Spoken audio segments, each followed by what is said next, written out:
Hey, it's Matt from Rapid Creek Cidery. Today we're gonna make something called chili crisp or Sichuan chili crisp. It's a oil and chili and Sichuan peppercorn condiment that is kind of having a moment these days. People keep seeing ads for some new kind of funky brands of it, but you can always get a great one at the Asian market.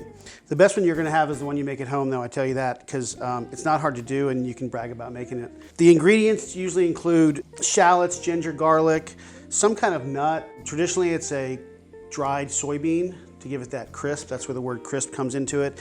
And a dried chili, also crispy. Other things you can add to it are kind of up to you. You can add sugar.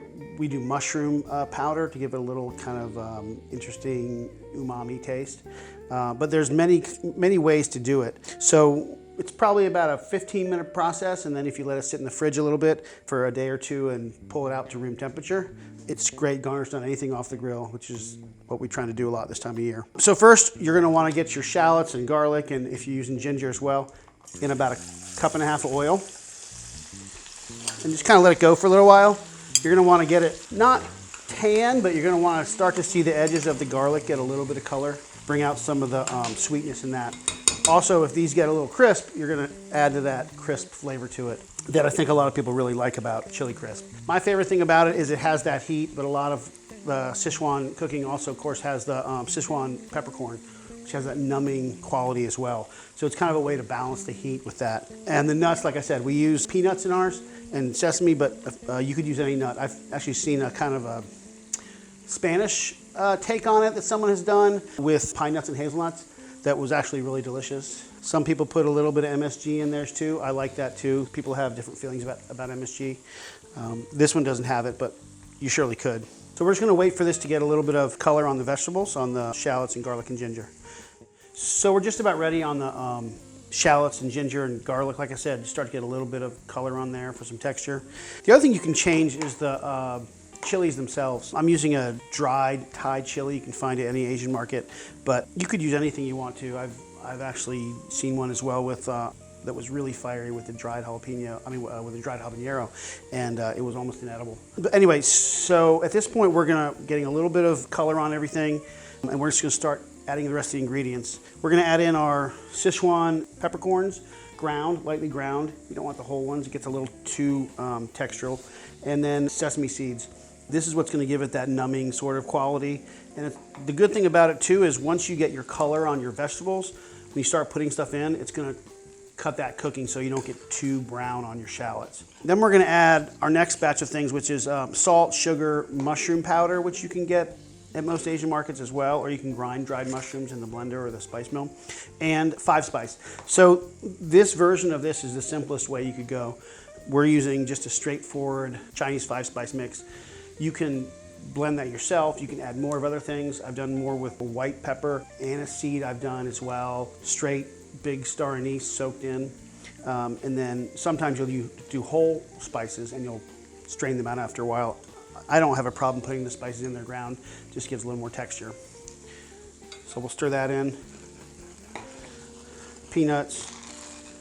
And lastly, the dried chilies. So you're gonna get some nice color from the dried chilies. That's kind of the best part about the look of it when you let it sit for a day or two. And this is gonna make a pretty thick base. This is about 1.5 cups oil. So I tend to get it fairly thick, and then if you taste it next day or next few days and it's a little too hot, you can actually add a little more oil to kind of back that off a little bit. So I make mine fairly thick, and then I go back and add a little oil if it's too hot, a little more chili or Szechuan peppercorn if it's not strong enough. And then I would just let this simmer for probably 10-15 minutes.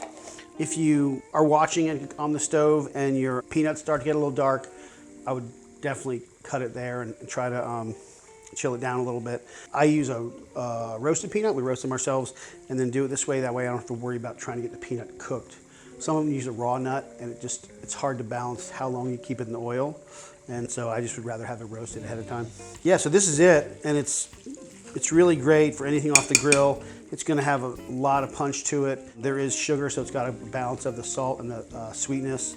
Mushroom powder gives a cool kind of background that people are not gonna be sure what it is, but there's definitely some great umami flavor there. So once this is done, once this is simmered a little while, you can just turn it off and just let it sit to cool and then keep in your fridge. I definitely would pull it out to room temperature probably an hour beforehand and give it a nice stir before you use it as a garnish. You can have it on the table like you would any other sauce, or you can go ahead and stir it into vegetables like if you're doing a little stir fry. So this is one I made 2 days ago. You see how it's getting a really nice red color. The flavors are really well infused at this point. It's gonna have that heat, like I said, but a little bit of that numbing quality of the Sichuan peppercorns. And it is a great thing for something off the grill. So here we have a whole grilled trout, and this is local Chinese broccoli, or gailon it's called. I get this from Abbey Hill's farm north of Mount Vernon. We roasted the fish on the grill, and then I just did a quick blanch of the broccoli. It really brings out the sweetness, and heavily salted water. We'll talk about that sometime. And then I'm just gonna drizzle it with some of the Sichuan chili crisp. Again, you can put this on the table and people can do it themselves. If they like it spicy, they can put more. And if they don't, well, then why'd you invite them to your house in the first place? So there's that. It's a Sichuan chili crisp, a great thing to make at home. Looks like a show-off thing to make at home. You can buy it at the store, but you should make it at home. It's much better, fresh like that. Anyway, this is Matt from Rapid Creek Cidery. If you have any questions, you're welcome to email me, matt@rapidcreekcidery.com, and give this one a try. It's gonna be great. Thanks.